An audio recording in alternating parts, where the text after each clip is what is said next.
Good morning everyone. Today, we will be discussing some other kind of the business tax which is called the other percentage taxes.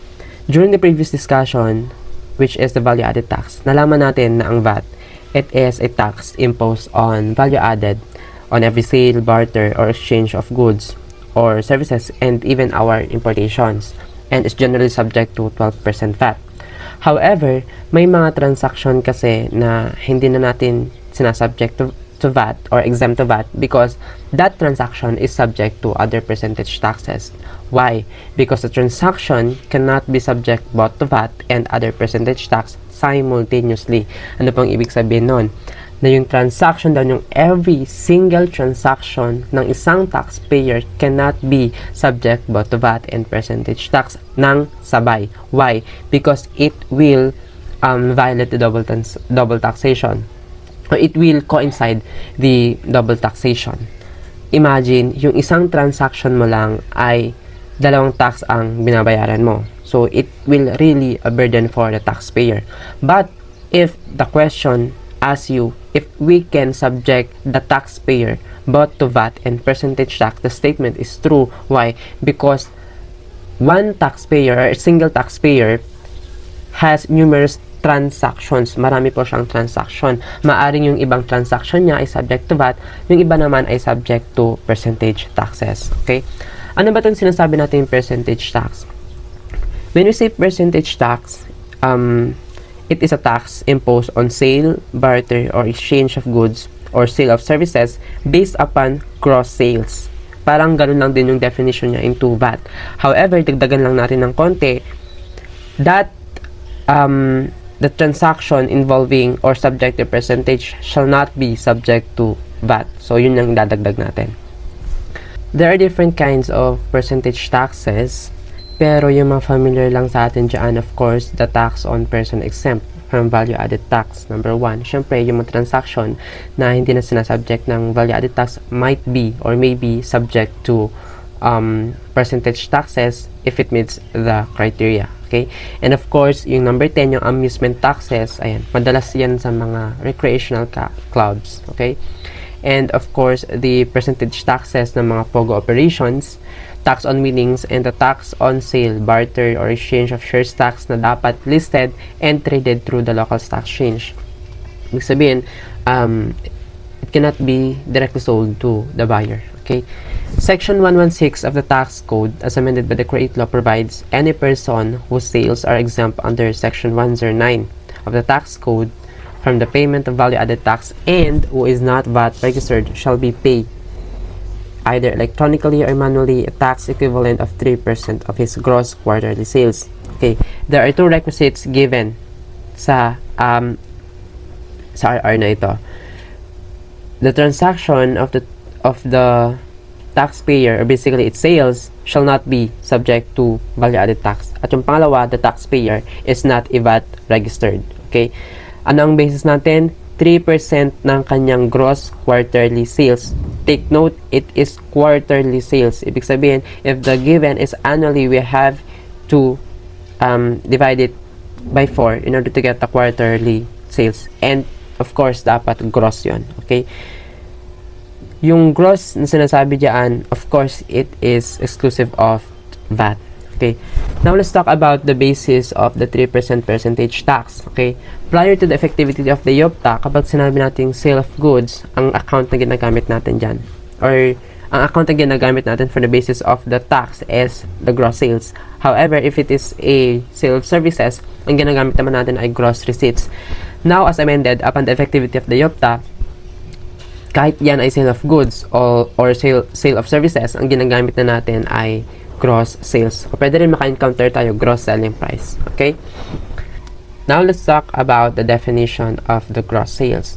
When we say gross sales, it refers to the total amount of money or its equivalent representing the contract price. Contract price kapag ay yung kontrata natin basically involves either short-term or a long-term project.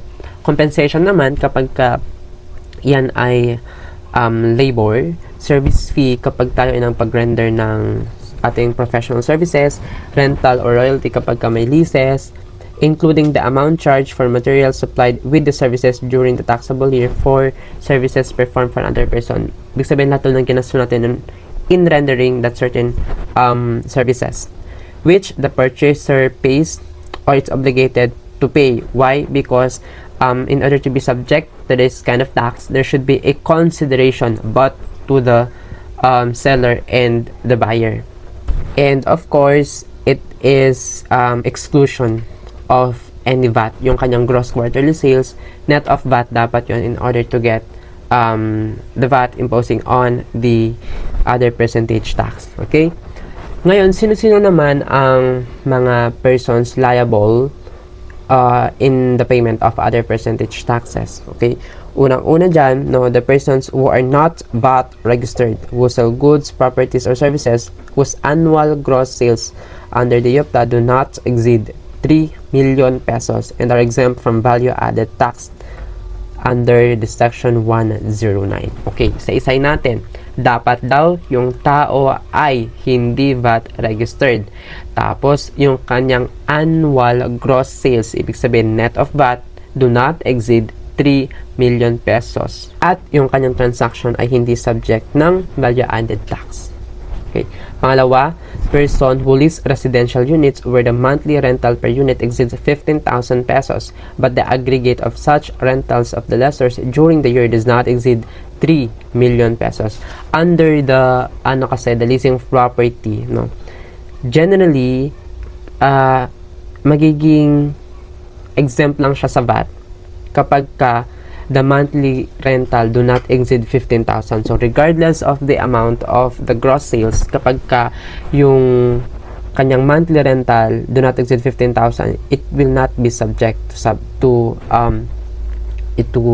a VAT. However, no, kapag yung monthly rental ay nag-exceed daw ng 15,000, pero yung aggregate amount ng kanyang gross sales or annual gross sales ay hindi lalagpas sa 3 million, hindi rin siya subject ng value-added tax. However, isa-subject natin siya ng other percentage tax. So, yun po yung sinasabi ng number 2. Okay? Exempt person naman are basically the cooperatives and the self-employed individuals and professionals availing the 8% tax. Why? Why cooperatives do not subject? Because it is under the Section 116 of the Tax Code. Ang sabi po doon, provided that cooperatives shall be exempt from the 3% tax herein imposed. Okay, why? Because generally, Article 1661 of the Cooperative Code, sinasabi doon that all internal revenues of the cooperatives are not subject to any national taxes. Basta, yung cooperative na yon ay in partnership with the government in nation building, mga ganyan. Basta for the welfare of the Philippine citizens. Okay? Yung number 2 naman, self-employed individuals and professionals na ang pinipili ay yung 8% gross receipts tax. Okay? Continuation, I think let's skip the requisites because it's already in the discussion. Basta tatandaan lang natin, in order to be subject to other percentage taxes, dapat yung person ay hindi VAT registered, yung kanyang annual gross sales ay hindi mas mataas sa 3 million pesos, and of course, it is not subject to VAT.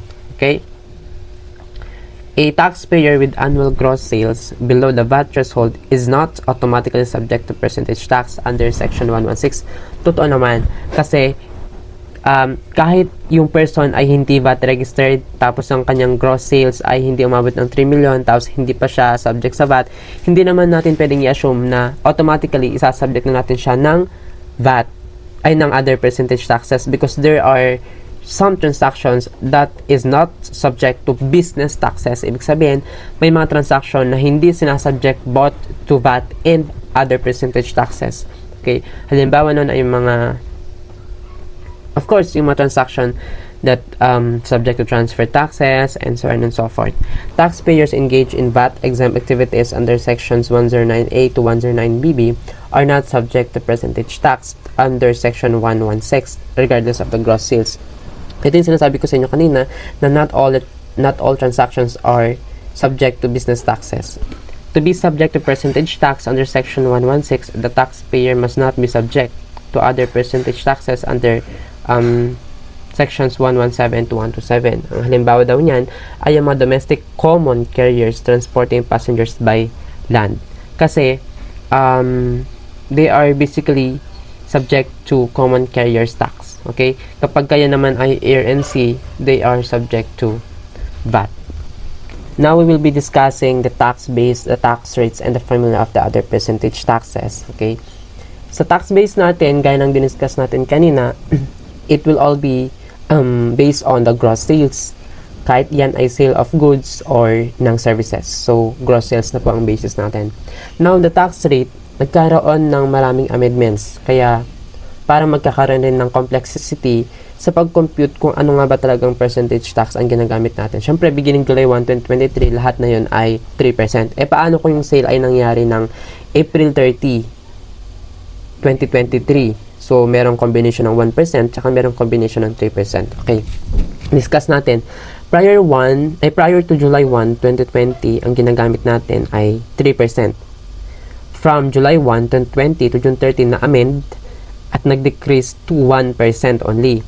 And beginning July 1, 2023, binalik siya ng 3%. So, mamaya, i-apply natin kung paano yung sinasabi ko sa inyo. Kailangan pa natin mag-divide. Okay. The formula, of course, the gross sales multiplied by the applicable tax rate, yun na yung percentage tax due natin. Pagka na-compute na natin yung gross sales, excluding of VAT ulit, dapat net of VAT yan, i-multiply lang natin ng applicable na tax rate. And we will able to get the percentage tax due. The option to register under the VAT system. Okay. The option to register under the VAT system. Napag-aralan natin option to register under the VAT system. We have discussed sa VAT na kapag ba't ako nauutal? Option to register under the VAT system. Napag-aralan natin dun sa discussion ng value added tax na kapag ang taxpayer ay non-VAT register but its annual gross sales exceeded the 3 million VAT threshold, automatically magbabayad siya ng VAT and it will be subject to 12% VAT. Now, sa kaso na to, non-VAT registered siya, tapos yung kanyang annual gross sales still do not exceed the 3 million pesos. But the taxpayer have the option to be registered under the VAT system. Okay.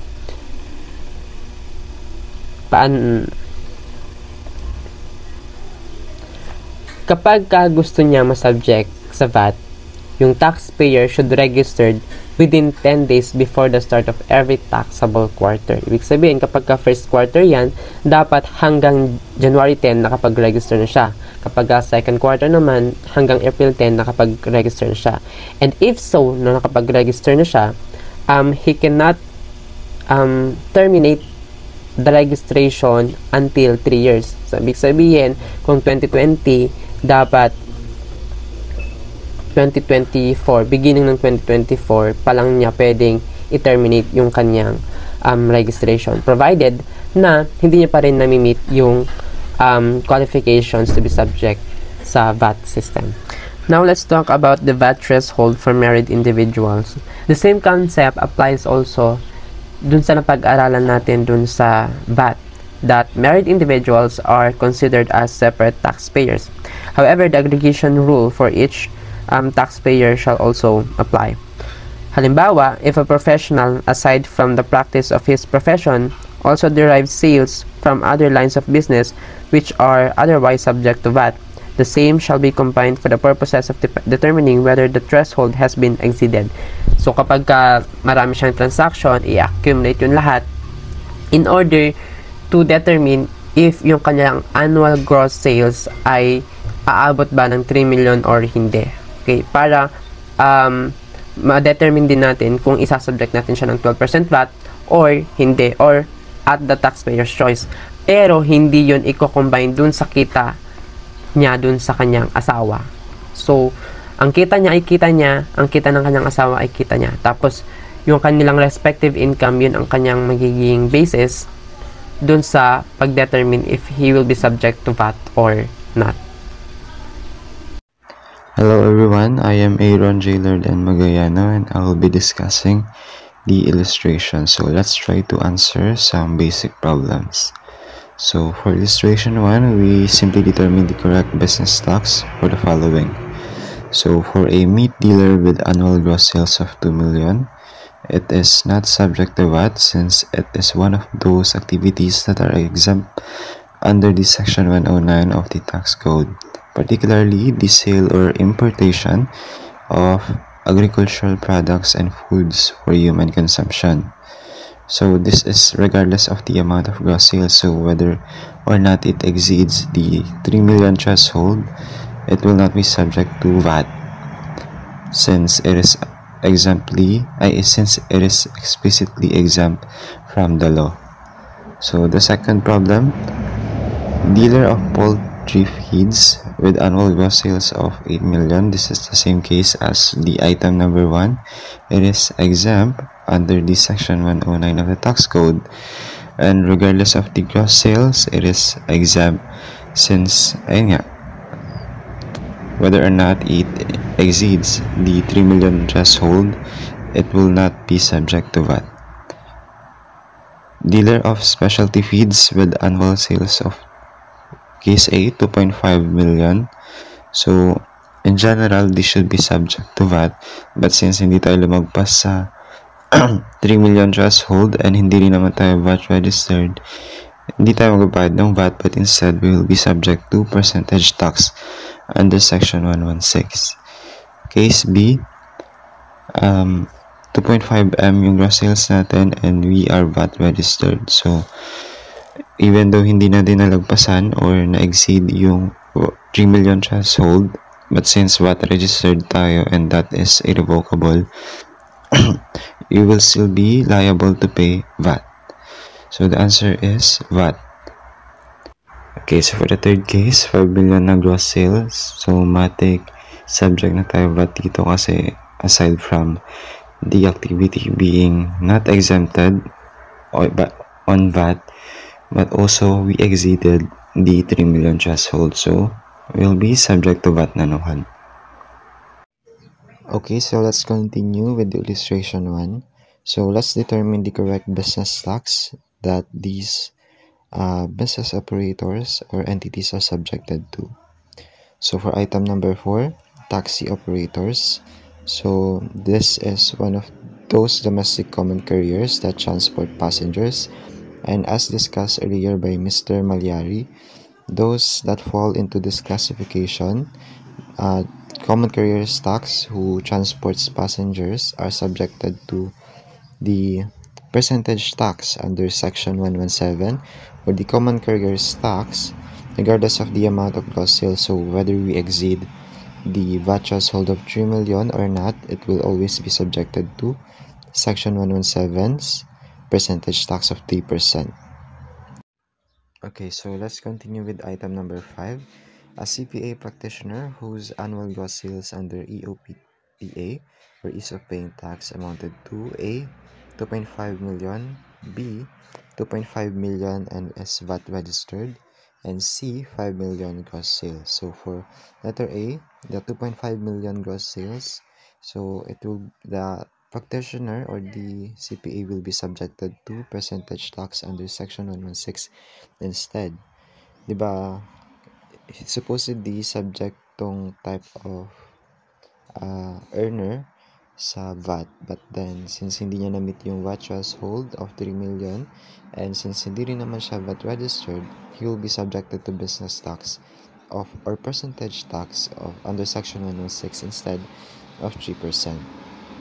So for item number B naman, 2.5 million gross sales, but is VAT registered. So here, although hindi na meet ni CPA yung 3 million na threshold for the VAT, VAT registered naman siya. So, 'di ba kanina, as Mr. Malyari said, even if you no longer meet the 3 million threshold, but if prior to that you opt to register as a VAT registered person, you will still be classified or you will still be liable to pay for VAT.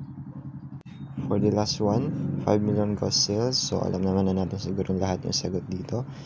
Since we exceeded the 3 million threshold, we will be subjected to VAT of 12%.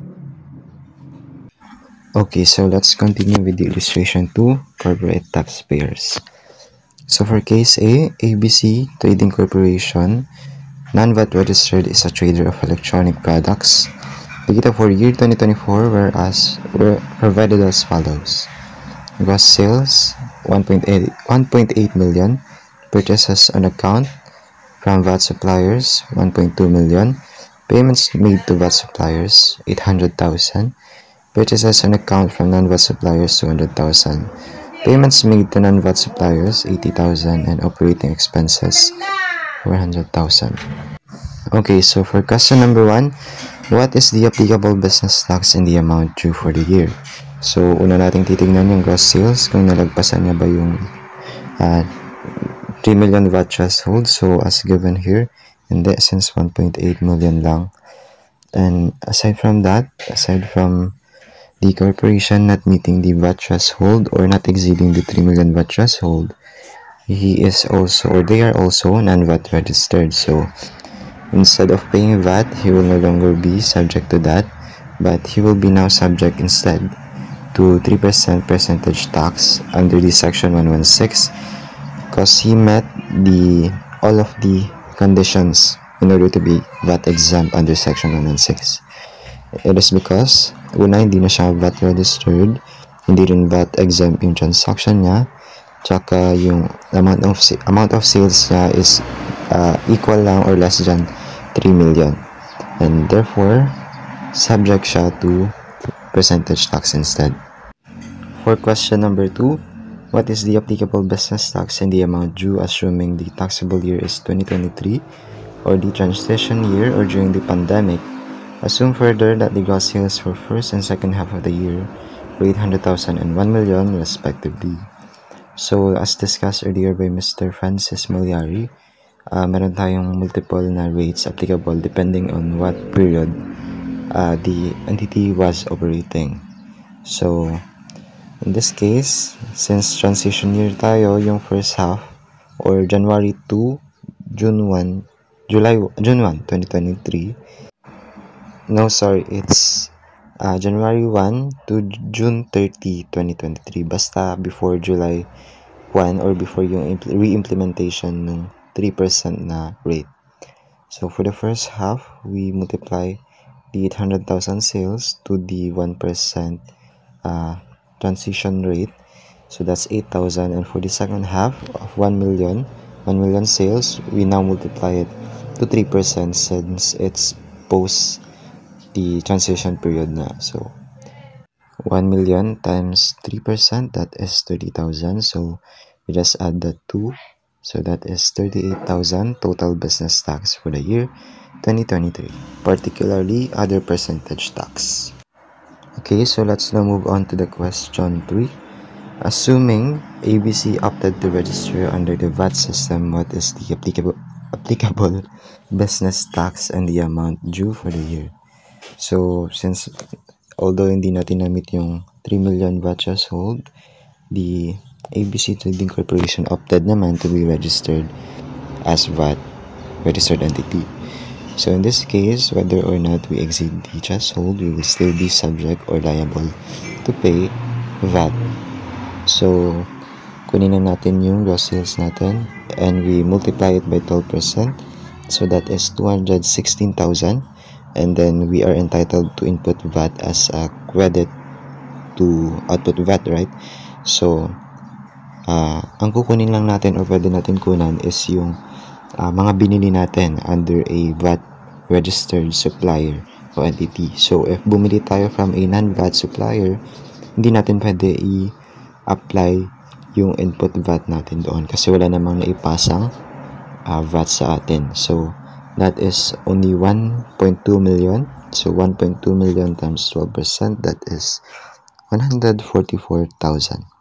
So we simply deduct the 2, output VAT less input VAT, and we get our VAT payable for the year of 72,000. Okay, so let's move on to case B. Omega Corporation is a non-VAT registered entity, is engaged in trading consumer products It generated total sales of 3.2 million during the taxable year. What is the applicable business tax and the amount due for the year?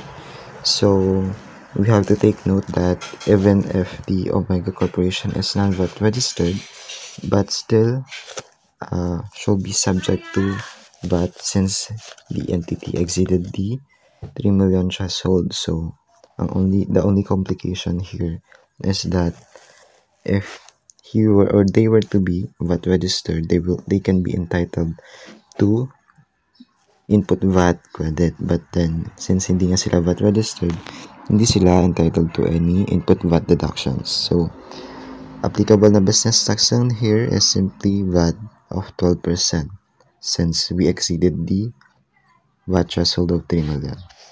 So ayun lang for the illustrations. Kung nagdududa kayo guys sa mga pinagsasabi ko, ito lang naman yung solutions natin. And nasa book din naman ito. So, thank you po. In the previous discussions sa ating income taxation, nabanggit na doon yung mga self-employed professionals or the SEP.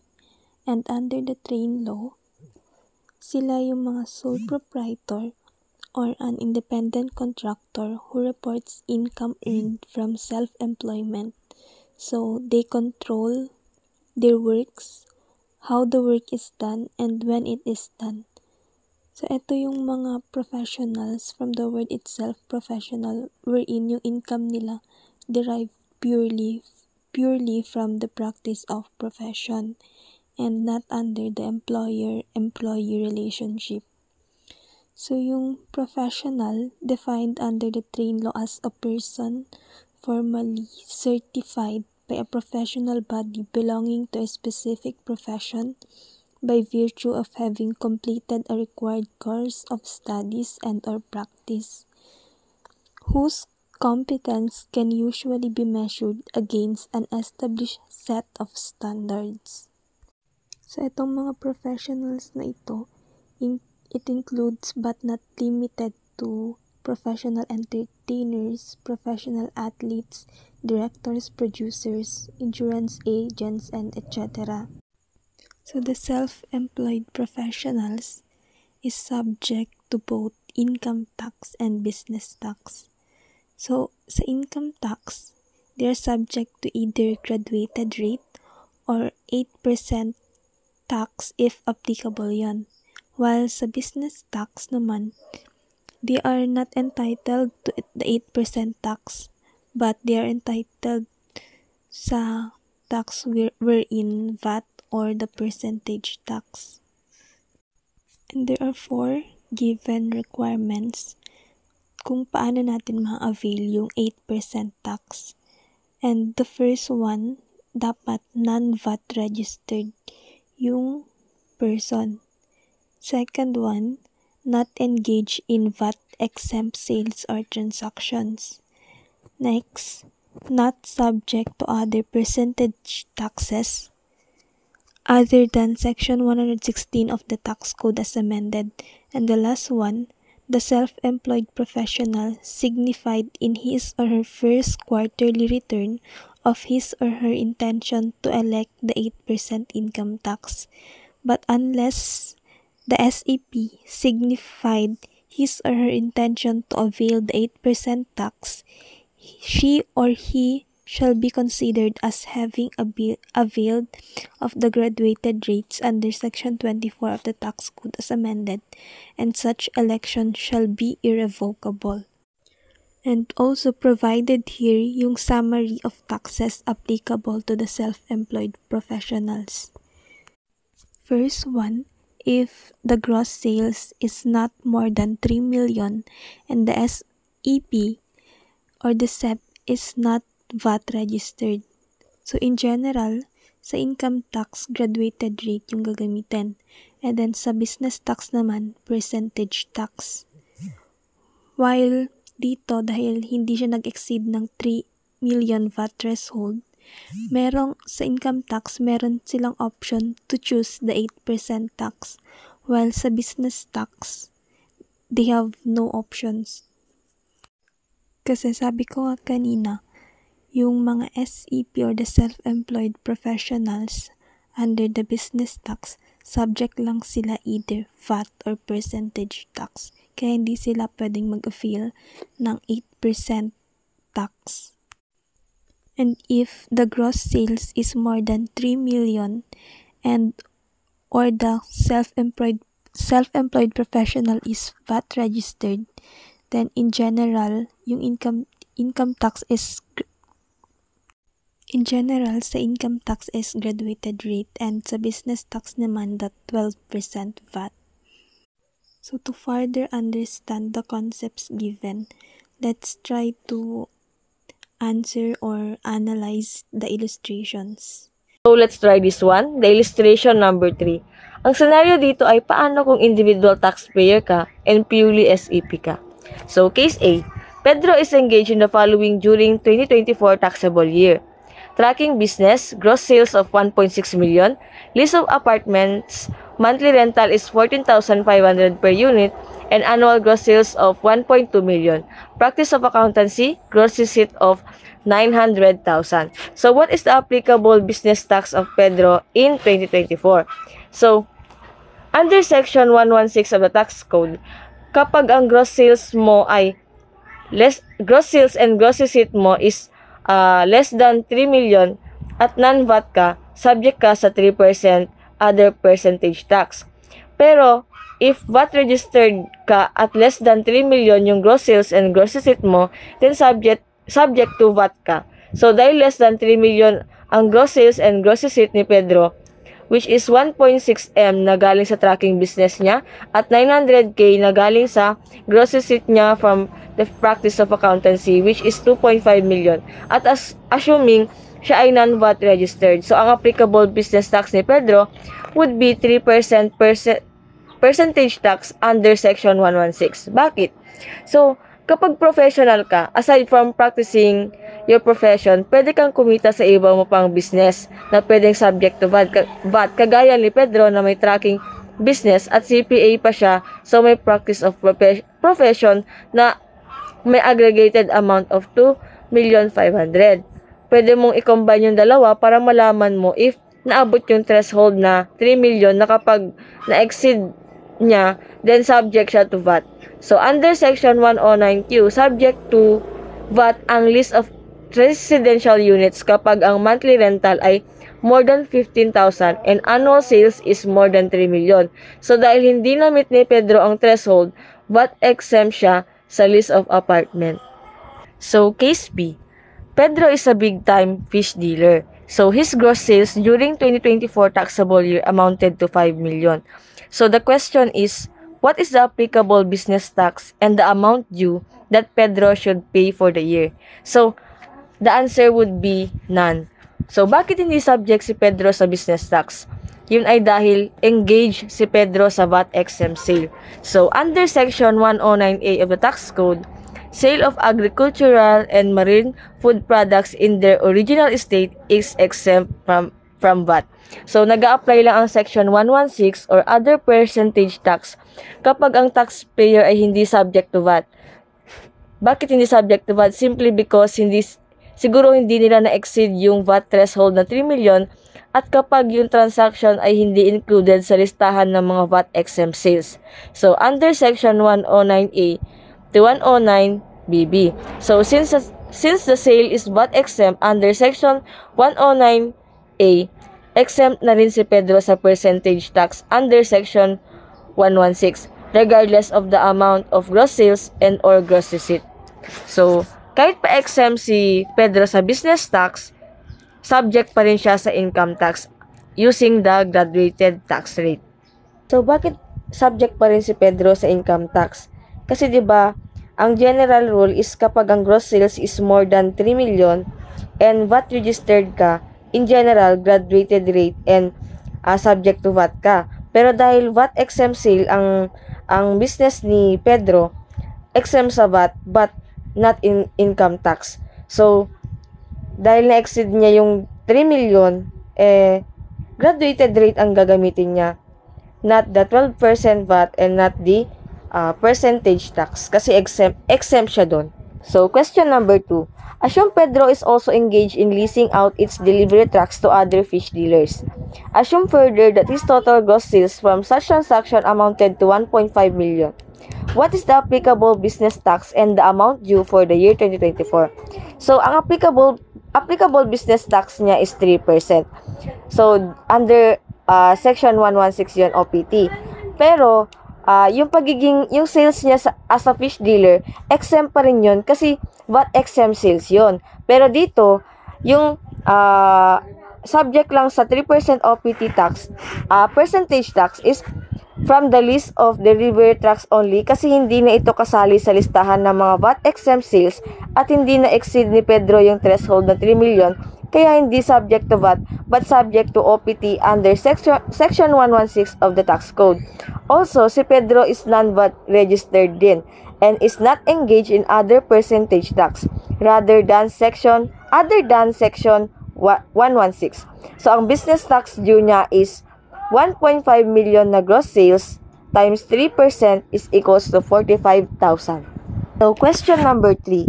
Assume the data in question number 2 except that Pedro opted to be taxed at 8%.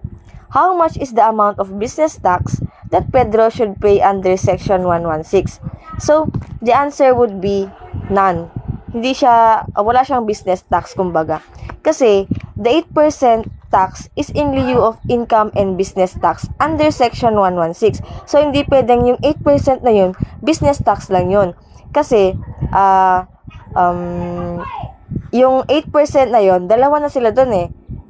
Pero, yung 8% more on income tax yun. Income tax in lieu of graduated income tax table and business tax under Section 116. So, yung makakompute na amount doon, dalawang taxes yung nagre-represent doon. So, the 8% tax is computed as follows. So, gross sales na 1.5 million, less mo yung 250,000. Kung maalala nyo sa income tax, di ba yung meron yung first 250k na exempt. So, parang ganun siya. Is equals to 1.5 million less 250k is equals to 1,250,000. And then, yung tax rate na 8% kasi pinili ni Pedro na matax ng 8% is equals to 100,000. So, yung 100,000 na yan, nag-represent ng dalawang taxes, the income tax in lieu of graduated income tax table and business tax under Section 116. Pero, bago mo ma-avail yung 8% na yan, meron ka munang requirements or qualifications. So, the option to be taxed at 8% is available only to SEPs who are dapat hindi ka VAT registered, hindi ka dapat engaged in VAT exempt sales, at hindi ka dapat subject to other OPT taxes other than Section 116. So, ganun naman yung kay Pedro. Yung income from list of property niya is not a VAT exempt transaction. Hindi rin siya VAT registered. Ang gross sales niya rin is hindi more than the VAT threshold. And also, hindi rin siya engaged in transaction subject to other percentage tax other than Section 116. So, kaya pwedeng i-avail ni Pedro yung 8% kasi qualified siya. So, question number 4. Assume the data in question number 2, except that Pedro is VAT registered. What should be the applicable business tax and the amount due that he should pay for the year? So, ang applicable business tax, syempre, VAT registered siya. So, 12% VAT. So, regardless of the annual gross sales or annual gross receipt, kapag VAT registered ka, subject ka to 12% VAT. So, the business tax due would be 1,500,000 times 12% is equals to 180,000. So, if the SEP is VAT registered, the option to be taxed at 8% is not applicable. As provided under the train law, the option to be taxed is available only to taxpayers, yung sinabi kong qualification kanina, who are not VAT registered. VAT registered si Pedro. Kaya, hindi na qualified sa kanya yung 8% tax. So, case C. Pedro is a taxi operator. His gross sales during taxable year amounted to 5 million. So, what is the applicable business tax and the amount due for the year? So, the answer would be 3% common carriers tax under Section 117. So, hindi na applicable kay Pedro yung 8% tax option kasi taxi operator na siya and he is taxable under Section 117 of the Tax Code, which is the Common Carriers Tax, and under Section 116 ang option to avail the 8% tax if you are qualified. Hindi na siya under ng Section 117. So, illustration 4. So, SEP siya, earning mixed income. So, Pedro, non-VAT registered, is self-employed, involved in trading electronic products, and a part-time professor of May Pag-asa College. Data for 2024 taxable year were provided as follows. Compensation income, 800,000. Gross sales, 2,800,000. Purchases on account from VAT suppliers net, 1.2 million. Payments made to VAT suppliers, 800,000. Purchases on account from non-VAT suppliers, 200,000. Payments made to non-VAT suppliers, 80,000. Operating expenses, 1.2 million. So, question 1. What is the applicable business tax and the amount due that Pedro should pay for the year? So, the answer would be, dahil business tax ang sinasabi, 3% OPT under Section 116. So, dahil mixed income earner ito. So, self-employed at part-time professor. So, dahil mixed income earner si Pedro, hindi mo pwedeng pagsamahin yung income niya from the self-employed and ang pagiging part-time professor niya. So, 3% kasi yung gross sales niya is less than 3 million na subject to graduated income tax rate and business tax na OPT under Section 116. Also, pwede niyang ma-avail yung 8% if qualified. So, ang tinatanong dito is business tax. So, 3% OPT under Section 116. So, the amount of business tax due would be yung 2,800,000 na gross sales niya times 3% na OPT under Section 116 is equals to 84,000. So, also, the compensation income, kaya hindi siya sinama kasi hindi siya subject sa business tax, kundi subject si compensation income sa graduated income tax rate. So, question number 2 sa illustration 4 is, assume the same data in question number 1 except that Pedro opted to be taxed at 8%.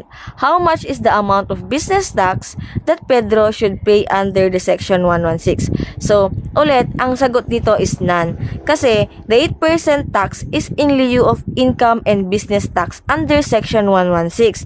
So, yung amount na ma-arrive mo doon sa tax na yon is represented by two taxes. The income tax in lieu of graduated income tax table and business tax under Section 116. So basically, the 250 deduction presented in illustration number 2, case B, question number 3 is not applicable to SEP earning mixed income.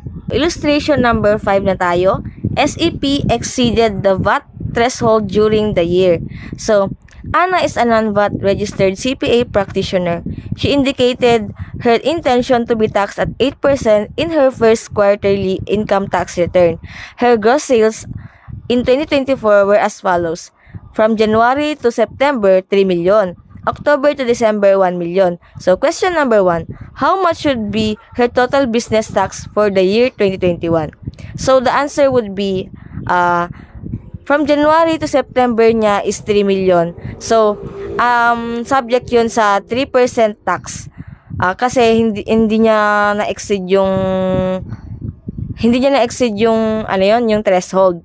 So, under siya sa OPT. So, yung October to December niya is VAT na. So, 1 million times 12%. So, 90,000 plus 120,000 is equals to 210. So, the business tax for the year 2024 would be 210,000. So, question number 2. When should Anna register under the VAT system? So, the answer would be not later than November 30, 2024 as provided under RR 13/2018. So, the taxpayer shall be allowed an income tax credit of quarterly payments initially made under the 8% income tax option. Taxpayer is likewise liable for business tax or taxes in addition to income tax.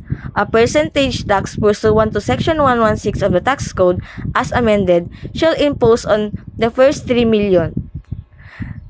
The excess of the threshold shall be subject to VAT.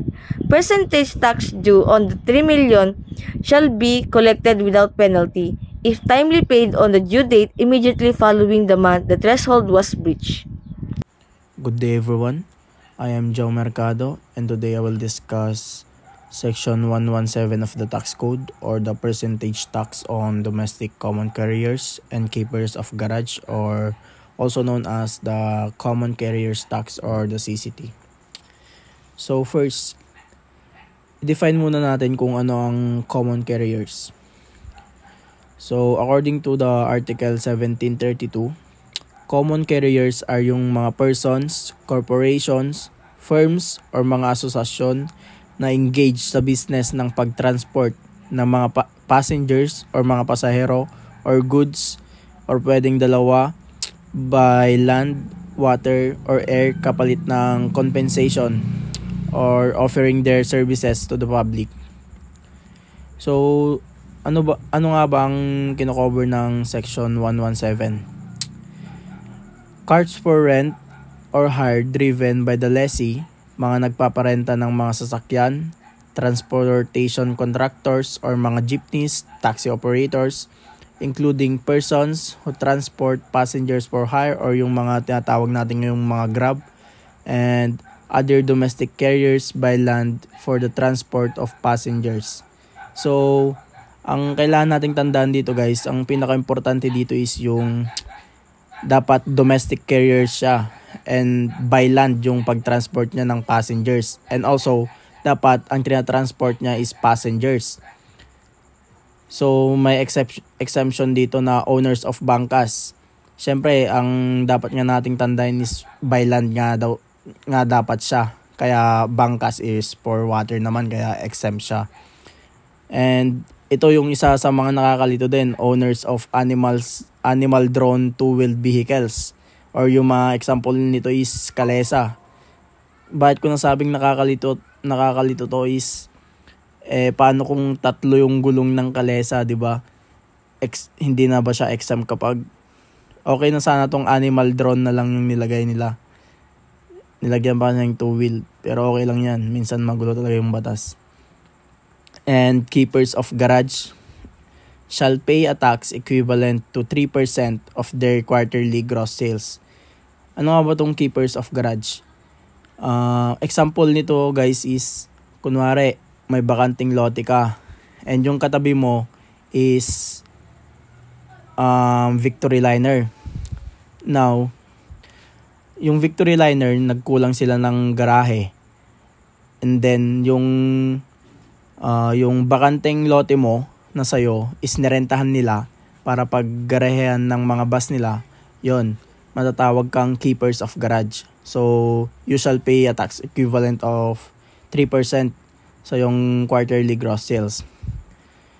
Next, so may nakalagay dito, the gross sales of common carriers derived from their incoming and outgoing freight shall not be subject to the local tax imposed under Republic Act number 7160, otherwise known as the Local Government Code of 1991. So, yung phrase na gross sales derived from incoming and outgoing freight ay yung mga total revenue ng mga common carriers na na-earn nila from transporting goods into and out sa mga local government units. So, exempt daw yon according sa under Local Government Code of 1991. So, ito guys, yung kung saan nag-a-apply yung 3% CCTA, applies to quarterly gross sales ng mga operators ng rent-a-car business, yung mga nagpaparenta, cars for hire driven by the lessee, transportation contractors, or yung mga jeepneys, or yung mga Grab, taxi operators, ganun. Other domestic land, passenger carriers, and mga garage keepers. So, yun no guys, dapat lagi nating tandaan na dapat domestic carriers siya, and by land, and troop, and passengers, yung mga tinatransport niya mga tao, hindi goods. So, let's continue. So, yung tax rate and basis nito is 3% of their gross sales or gross receipts. CCT applies to percentage taxes of domestic common carriers by land for passenger transport only, with exemption for bangka owners, animal drawn two-wheeled vehicle owners. So, ito nga, yung sinasabi ko kanina. Kailangan nating tandaan na dapat nag-a-apply lang yung CCT sa mga domestic common carriers na through land nagtra-transport sila ng mga tao, passengers. Dapat nating tandaan yon. Kaya exempt yung mga bangka owners kasi for water sila, and exempt din tong animal drawn two-wheeled vehicles or yung mga kalesa. So medyo nakakalito lang tong animal drawn two-wheeled vehicle owners, pero kaya nyo na yan guys. Under RA 7160, gross receipts from incoming and outgoing freight of common carriers are exempt from local taxes. So ito na yung sinasabi ko kanina guys, na yung mga revenue ng mga common carriers from transporting goods into and out sa mga LGU are exempt sa mga local taxes. Domestic common carriers by air or sea are subject to VAT on gross sales from transporting passengers, goods, or cargo within the Philippines. So ito, yung mga domestic carriers daw na through air and sea are subject to VAT sa kanilang gross sales from transporting passengers, goods, or cargo within the Philippines. So under lang nitong CCT is yung mga domestic carriers na through land is nagta-transport sila ng passengers only, tao lang, bawal ang goods. So ito, for international flights or shipments of domestic carriers, VAT registered carriers subject to zero rated tax, or yung na-discuss to sa sa VAT exempt transactions, and particularly on Section 8, Paragraph B, Subparagraph 6. Ito. Na kapag domestic carriers tapos into foreign countries, subject sa zero rated. Ito din. Kapag non-VAT naman siya, registered carriers na from domestic to international, exempt siya. Next. Transportation Network Companies. TNC or Transportation Network Vehicle System or TNVS is a pool of land transportation vehicles accessible to the public through common contact points, text, phone calls, emails, mobile apps. So ito yung sinasabi ko kaninang tinatawag nating Grab ngayon. Yung mga na-access natin, na-book natin through sa mga application natin online sa mga phones natin. Vehicles may be owned by entities other than the TNC referred to as partners. So itong partners, ito yung mga may-ari sa mga sasakyan na ginagamit for transportation ng mga passengers. So subject din sila sa TNC or partners with valid certificate of public convenience or hindi colorum, may rehistro sila, are subject sila sa 3% CCT or common carriers tax.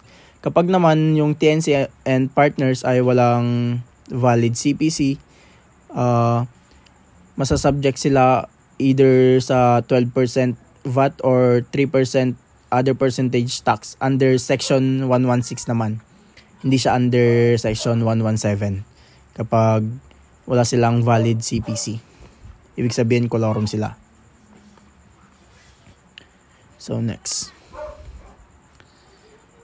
So, dito yung minimum monthly or quarterly gross receipt per unit ng mga carriers dapat. Ito, mga jeepneys. Manila and other cities. Pangalawa ay provincial rate to. 2.4 and 1.2. Next is yung mga public utility bus. Una is yung not exceeding 30 passengers na may minimum monthly or quarterly gross receipt ng 3,600. Pangalawa yung exceeding 30 but not exceeding 50, 6,000. Pangatlo is exceeding yung 50 passengers na 7,200. Next is yung mga taxis. Pag sa Manila and other cities, 3,600 yung minimum monthly or nila. Pag provincial rate naman is 2,400. Next, yung mga cars for hire. Pag with chauffeur, 3,000. Pag without naman, 1,800. So, next. So, ito na yung sinasabi kong definition kanina ng common carriers. Common carriers are yung mga persons, corporation, firms, or association engaged in the business of carrying or transporting passengers or goods or both by land, water, or air for compensation, offering their services to the public. So, ito nga, yung definition ng common carriers ay yung mga tao, mga korporasyon, mga firms or association na engage sa business of transporting passengers or goods or both by land, water, or air for compensation. So, nakalagay dito yung sinasabi ko kanina na under lang ng section 117. Ito applies exclusively to domestic common carriers. Dapat ito yung tandaan natin, guys. Importante ito, guys. Engage in passenger transport. Tao ang transport, hindi goods. By land. Ito ang cover ng section 117 by land. Subject sa 3% na common carriers tax. Domestic land carriers transporting cargo or goods are subject to VAT. So ito ang sinasabi ko, guys. Pag domestic land siya, tapos ang tinatransport niya is goods or cargo, ay subject sa 12% na value added tax, hindi sa 3% na common carriers tax. But however, sabi dito, cargo or goods carriers can be subject to 3% percentage tax under section 116. Ito, guys. Pwede yung mga domestic land carriers na nagtra-transport ng cargo or goods ay pwedeng ma-subject sa 3% percentage tax under section 116 kapag siya ay not VAT registered or yung gross sales niya is less than or equal the 3 million VAT threshold.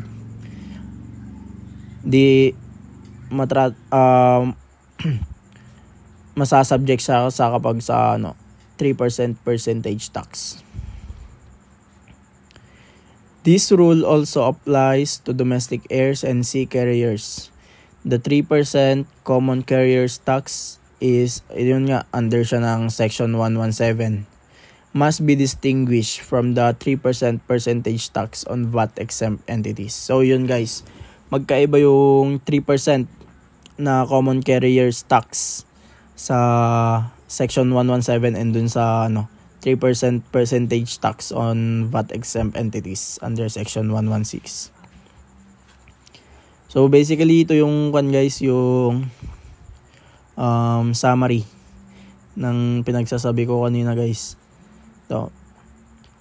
Itong table, made of transport of ganito business tax. So kapag by land tapos passengers yung tinatransport, subject sa 3% na CCT regardless of gross sales. Kapag through land tapos ang tinatransport niya is goods and cargos, VAT kung nag-exceed siya ng 3 million na threshold, or section 116 if yung gross receipt is equal less than or equal to 3 million and kapag hindi siya VAT registered.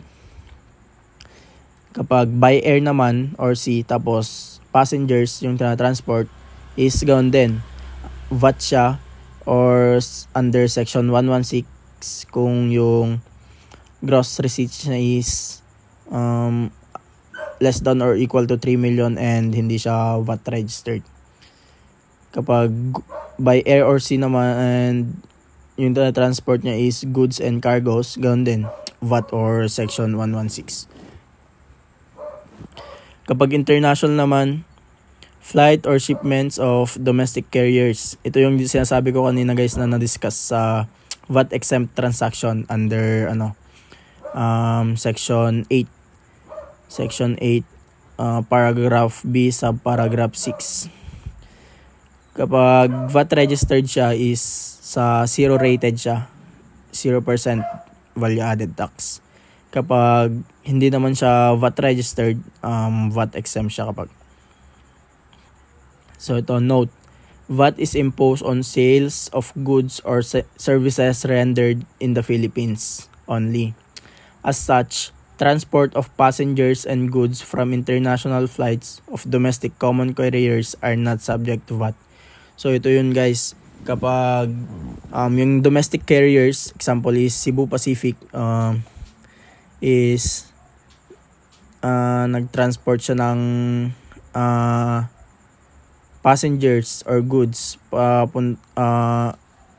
papuntang international countries, hindi daw siya subject sa VAT kapag domestic carriers tapos papuntang different countries.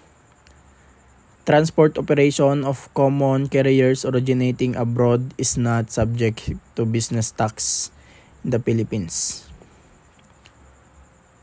So ito guys, mga transport operations of common carriers na originating abroad is also not subject sa business tax sa Philippines. So yon, try natin tong mga illustrations. Itong illustration 6. Victory Express is a domestic common carriers by land engaged mainly in the transport of passengers in Luzon areas. Due to the increasing demand to transport goods and cargoes, the company decided to acquire additional bus units exclusively intended for this purpose. The company is non-VAT registered. The result of operation for the third quarter of 2024 are as follows.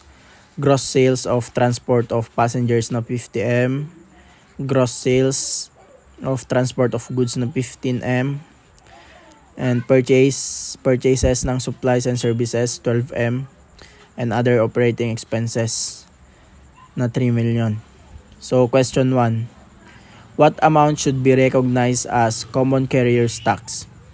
So saan ulit nag-apply yung CCT? 'Di ba sa pag-transport ng passengers?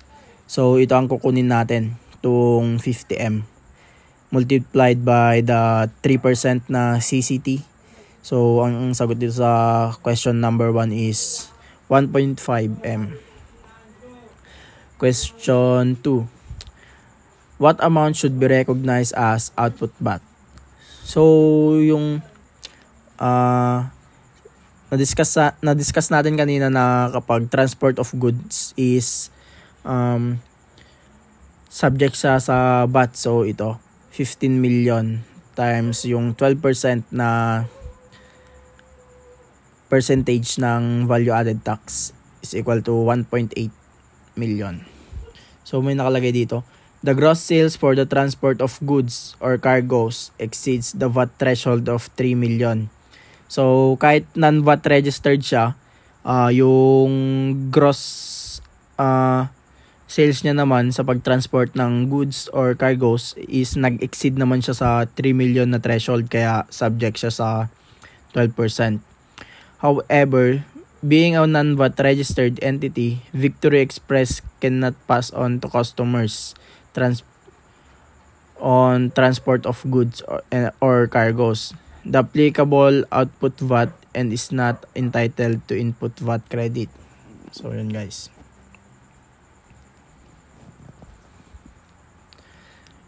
Next is question 3.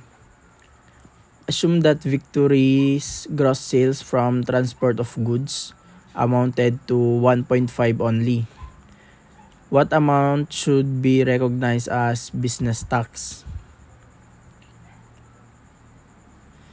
So, discuss natin kanina na kapag, di ba, kapag under siya ng threshold is masasubject siya sa may section 116, 3% din na percentage tax. So,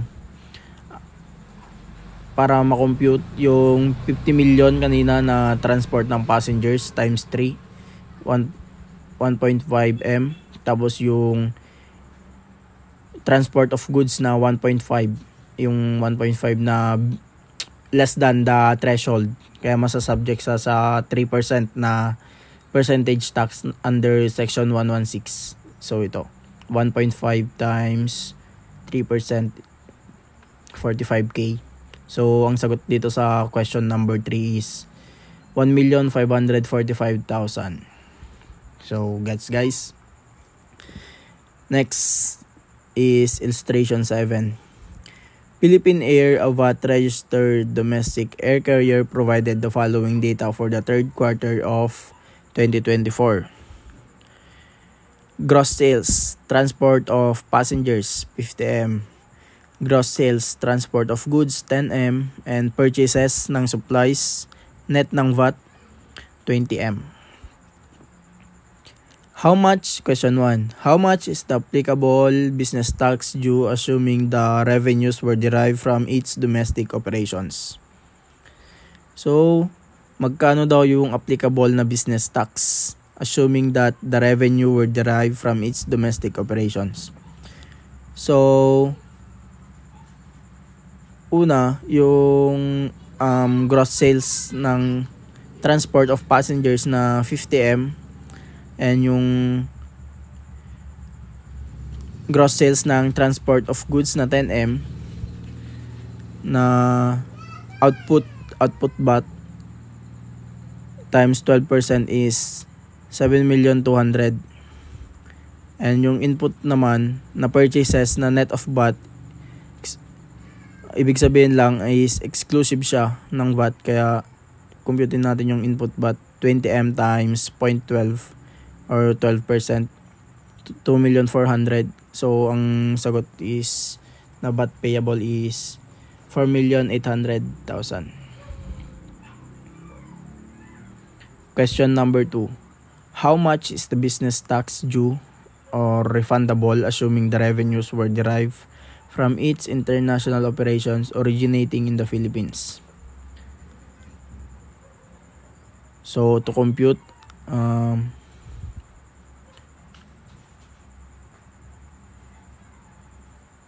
20 million times 12%. Ito guys, 2,400,000 na refundable VAT.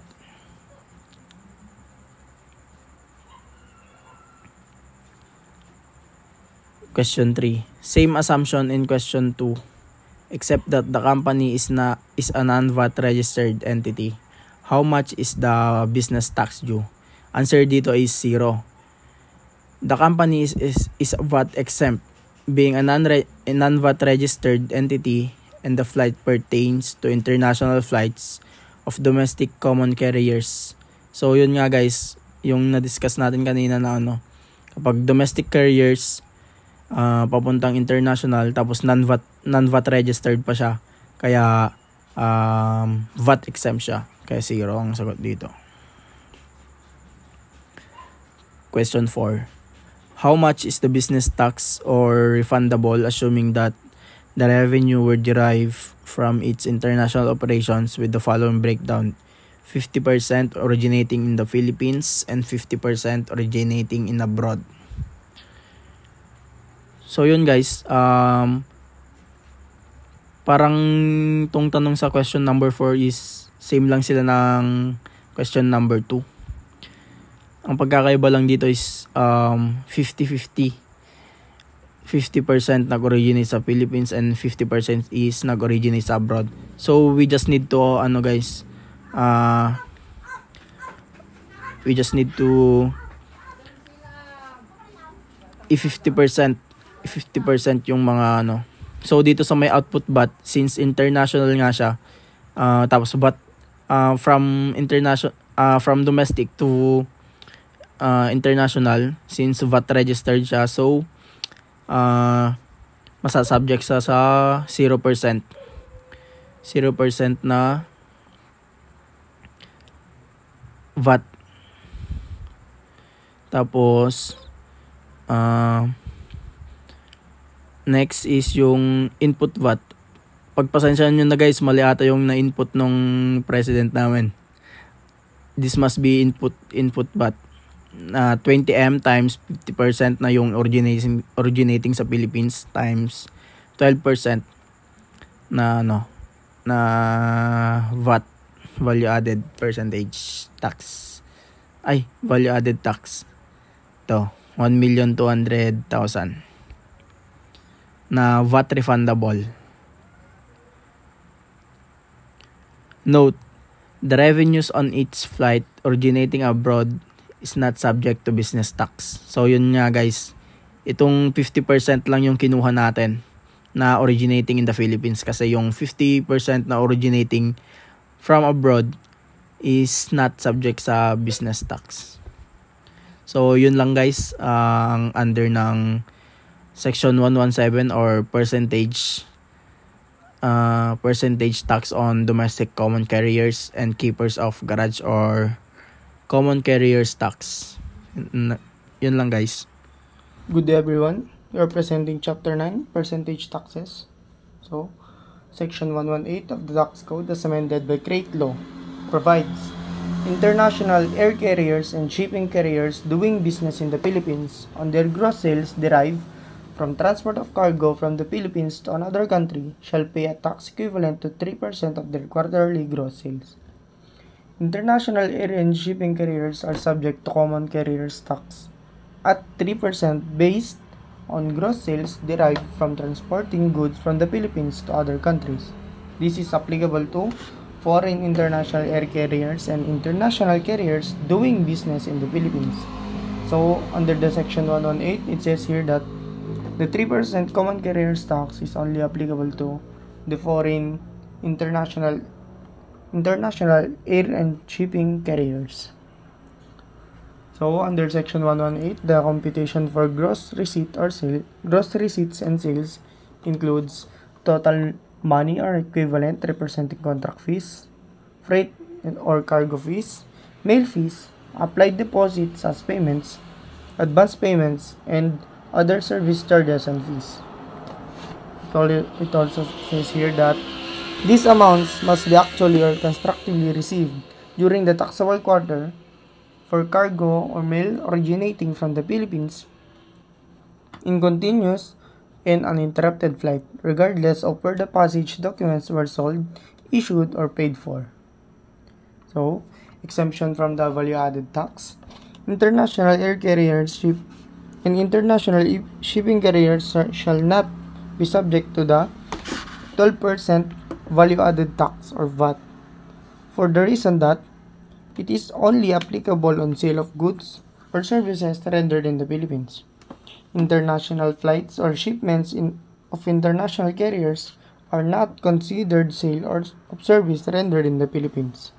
International carriers exempt from VAT under section 109 and are not allowed to register for VAT purposes. Foreign international carriers without flights or voyages starting from or passing through any point in the Philippines are also called offline carrier. These carriers are not considered engaged in business as international carriers in the Philippines, even when they sell passage documents for compensation or commission for offline flights of their principal or head office, other airline or sea carrier flights originating from Philippine ports, and offline flights. So, let's have an illustration. Illustration 8, Case A. An international air carrier provided the following data for their third quarter of 2024. So they have gross sales, transport of passengers, which is from Philippines to Canada. Gross sales, transport of passengers, Canada to Philippines. Transport of goods and cargoes, Philippines to Canada. And lastly, they have gross sales under transport of goods and cargoes from Canada to Philippines. So, question number 1, how much is the applicable business tax? The answer here is 180,000. So, to compute the 180,000, we have multiplied the 3% common carriers tax to the 6 million, which is from the gross sales, transport of goods, cargoes originating from the Philippines to Canada. International carriers are subject to 3% common carriers tax on gross sales from transport of goods or cargoes originating from the Philippines. So, question number 2. What is the applicable income tax rate? In general, international carriers are subject to 2.5% income tax based on gross Philippine billings unless exempt, or subject to a preferential income tax rate on the basis of reciprocity or applicable tax treaty or international agreement to which the Philippines is a signatory. Last question, how much is the income tax due assuming the international carrier is neither subject to preferential tax rate nor exemption from income tax? The answer here is 450,000. So to compute, we have 18 million times 2.5%. 18 million is the sum of gross sales, transport of passengers from the Philippines to Canada, and the transport of goods and cargoes also from Philippines to Canada. Thank you, guys.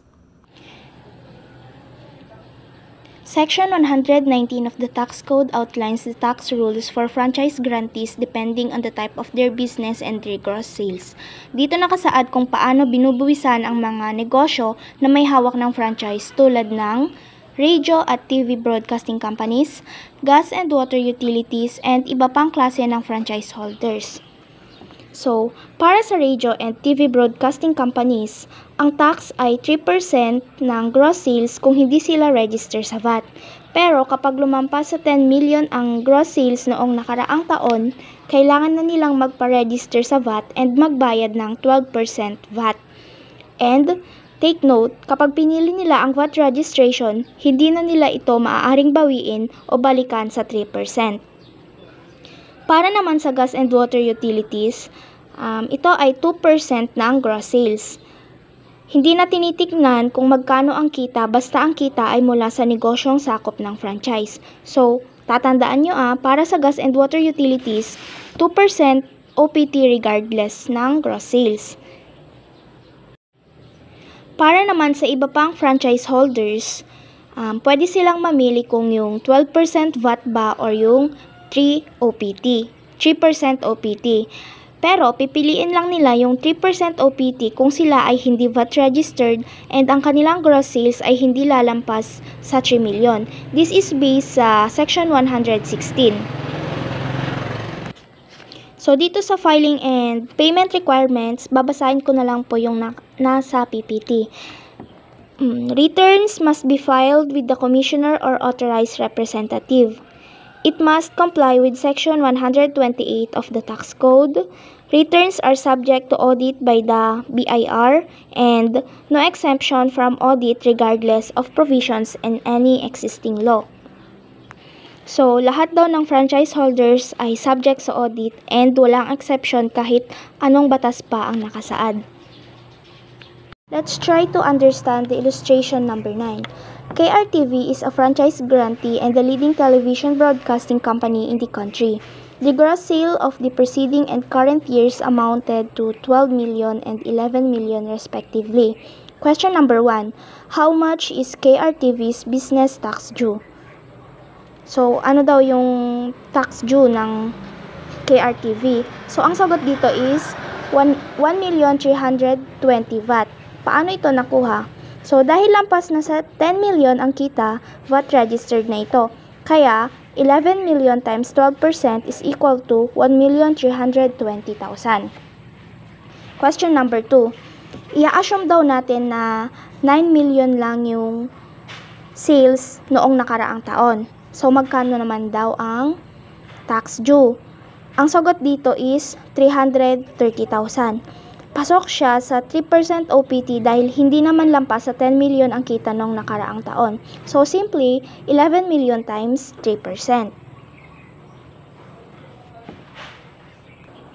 Dito sa illustration number 10, pakibasa na lang po yung nasa PPT. So, isa-summarize ko na lang po siya. Ang situation dito is, non-VAT registered ang broadcasting company. Pero, nag-apply sa VAT system noong 2024 and bumalik sa non-VAT noong 2025 dahil hindi lumampas ng 10 million ang kita sa loob ng 3 taon. Ang tinatanong is, magkano daw ang babayarang tax kung 9 million lang ang benta noong 2024? So, ang sagot is 1,080,000. Paano ito nakuha? 9 million times 12% VAT. Kasi, kahit bumaba yung kita, dahil VAT registered pa ito noong 2024, VAT pa rin yung considered na babayarang tax. Take note, kapag nag-VAT ka na, hindi ka na pwedeng bumalik agad sa 3% OPT. Kaya, 12% yung basis dito sa illustration number 10. And, para sa illustration number 11, water natin is a water utility franchise grantee for the past 10 years operating in Quezon City. Its gross sales derived from the business covered by the franchise amounted to 10 million, while receipt from renting out its facilities amounted to 5 million. Ano yung tinatanong? Determine the total tax due. Ang sagot na nakalagay dito is 800. Paano nakuha yung 800? Kunin mo muna yung OPT on gross receipts covered by the franchise. Yung 10 million, ita-times natin sa 2% para makuha yung 200,000. Next, is kunin mo yung VAT on receipts not covered by the franchise. So, yung 5 million, ita-times natin ng 12% para makuha yung 600,000. And, para makuha yung total business taxes due, pag-adin mo yung dalawa. So, 200 plus 600 is equal to 800,000. So, para sa illustration number 12, last illustration, kuryente natin is a franchise grantee engaged in the distribution of electricity in Metro Manila. Its gross sales derived from the business covered by the franchise amounted to 20 million, while receipts from renting out its facilities amounted to 8 million. So, how much is the total business tax due of kuryente natin? So, parang yung way ng pagkuha natin ng sagot dito is parang sa illustration number 11. Kaso nga lang, parehas silang covered ng VAT. So, ang una natin kukunin is yung VAT on gross receipts covered by the franchise. Magkano yon? 20 million times 12% is equal to 2,400,000. And then, next, VAT on gross receipts not covered by the franchise. Magkano yon yung receipts from renting out? E di 8 million times 12% is equal to 960. And then, para makuha ulit yung total business taxes due, ipag-plus lang natin yung total amount na nakuha natin, which is yung 24 plus 960,000 is equal to 3,360,000.